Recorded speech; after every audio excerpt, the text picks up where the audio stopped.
వంటి పొడికి పదార్థాలు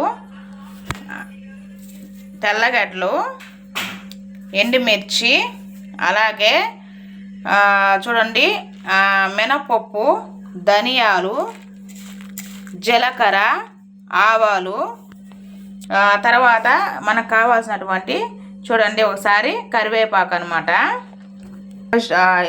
మనం ఎలా చేసుకోవాలంటే కరివేపాకు పొడి అనేది ఫస్ట్ పెనులో ఆయిల్ అనేది పోసుకోవాలన్నమాట.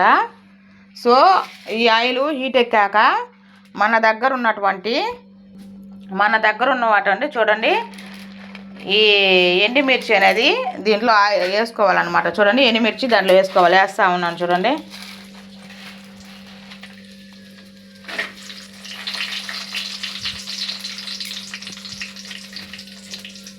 సో ఎండుమిర్చి వేసుకొని మనం ఇలా వేపుకోవాలన్నమాట.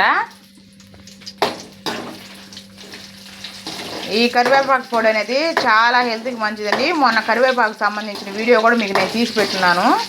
అలాగే ఇవి హెల్త్కి కరివేపాకు పొడి అనేది జుట్టు బాగా ఎదుగుదల అవుతుంది, హెల్త్ కూడా చాలా మంచిది. అలాగే ఎవరైనా సరే ప్రెగ్నెంట్ అయ్యి బాలింతలు ఉంటారు కదా, సో వీళ్ళు పత్యాలు ఉన్న కూడా ఈ కరివేపాకు పొడి వేసుకుంటే మనకు ఈ సిజేరియన్ అయిన వాళ్ళకి కుట్లు అనేది నయం అవుతుంది అనమాట, తొందరగా ఆరిపోతాయి. బాడీలో హీట్ ఎక్కువ అనమాట కరివేపాకు పొడి అనేది. సో అందువల్ల ఇది అనేది వేసుకుంటాను అనమాట. చూడండి వేస్తున్నాను. సో ఇవి ఏగిపోయాయి అనమాట మిరపకాయలు. చేసిన తర్వాత చూడండి ధనియాలు, ఆవాలు, జీలకర్ర, మినపప్పు ఇవి తర్వాత బాగా వేయించుకోవాలన్నమాట.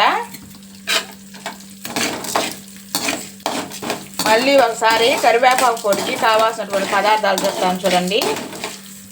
జీలకర్ర, ఆవాలు, ధనియాలు, మినపప్పు, అలాగే తెల్లగడ్డలు, ఉప్పు, మిరపకాయలు అనమాట. కరివేపాకుని ఫస్ట్ పెనులో బాగా వేయించుకోవాలి. ఇవి వేగాక తర్వాత మిరపకాయలని ఆయిల్ పోసుకొని మిరపకాయలు బాగా వేయించాలా. సో ఈ కలర్ వచ్చేదాకా మిరపకాయలు వేయించాలన్నమాట. వేయించాక తర్వాత ధనియాలు, ఆవాలు, జీలకర్ర, మినపప్పు ఇవి అన్నీ మిక్స్ చేసుకొని బాగా వేయించాక తర్వాత ఇవి మనం పొడి అనేది దంచుకోవాలా. అప్పుడు మన దగ్గర ఉన్నటువంటి తెల్లగడ్డలు అనేది వాటిలో వేసుకుంటే చాలా టేస్టీగా చాలా బాగుంటుందండి. పొడి అనేది దంచి మీకు చూపిస్తాను చూడండి ఎలా ఉంటుందో. మనం వేయించి పెట్టుకున్నటువంటి వాటిలో కరివేపాకునే నేను చెప్పాను కదా, ఇప్పుడు మనం మిక్సీలో వేసే కంటే రోల్లో దంచుకుంటే చాలా టేస్టీగా చాలా బాగుంటుందండి. చూడండి రోల్లో అనేది దంచుతున్నాం. ఫస్ట్ మిరపకాయలు వేసుకొని బాగా దంచాలన్నమాట. సో ఇప్పుడు అవి దంచాక మినపప్పు, ఉప్పు, జీలకర్ర, ధనియాలు ఇవన్నీ వేయించుకున్నాం కదా, ఆ తర్వాత వేయించుకున్నాక కారం తర్వాత ఓట్లో వేసి దంచాలన్నమాట.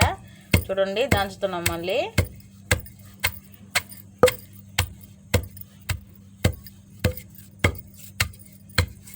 ఎప్పుడైనా సరే మనం మిక్సీకి వేసే కంటే ఇలా దంచితే టేస్ట్ అనేది చాలా బాగుంటుంది. మనం ఎప్పుడైనా ఇలా దంచుకుంటేనే పొడులు బాగా రుచికరంగా చాలా బాగుంటాయండి. చూడండి దంచుతా ఉన్నాం. మనం ఇప్పుడు ఆ పొడి దంచుకున్నాం కదా, తర్వాత అదో కరివేపాకు అనేది కొద్దిగా వేసుకొని దాంట్లోనే మిక్స్ చేసుకొని దంచుకోవాలన్నమాట. చూడండి పొడి అనేది ఎలా దంచుతుందో. ఇలా దంచుకున్నాం కదా, మళ్ళీ ఇంకొద్దిగా కరివేపాకు పొడి వేసుకొని అట్లా ఆ కారంలో దంచుకోవాలన్నమాట. సో ఇలా అయిపోయాక లాస్ట్న తెల్లగడ్డలు అనేది వేసుకుంటే కరివేపాకు పొడి అనేది రెడీ అయిపోద్ది మనకి. చూడండి ఒకసారి దంచుతూ ఉంది. సో అది అయ్యాక మనం చేసి పెట్టుకున్నటువంటి మళ్ళీ ఇంకొద్దిగా కరివేపాకు ఇట్లా ఇది అయిపోయేదాకా కరివేపాకు పొడి అనేది మనం దంచుకోవాలి. అప్పుడు కారం అనేది మనం చూసుకోవాలి. సో కరివేపాకు పొడి అనేది రెడీ అయిపోయింది. అయిపోయాక మీకు చూపిస్తాను చూడండి ఒకసారి ఎలా ఉందో. కరివేపాకు పొడి అనేది రెడీ అయిపోయింది. చూడండి ఎలా ఉందో. సో ఇది వేడి అన్నంలో కరివేపాకు పొడి వేసుకుంటే చాలా టేస్టీగా చాలా బాగుంటుందండి. మన పల్లెటూరి వంటకం చూడు ఎంత బాగుందో. మనం కరివేపాకు అనేది ఇలా రెడీ చేసుకోవాలన్నమాట. Thank you. మంచి వీడియోలు మీకు నేను పెడతానన్నమాట. నెక్స్ట్ వీడియోలో కలుద్దాం. Thank you.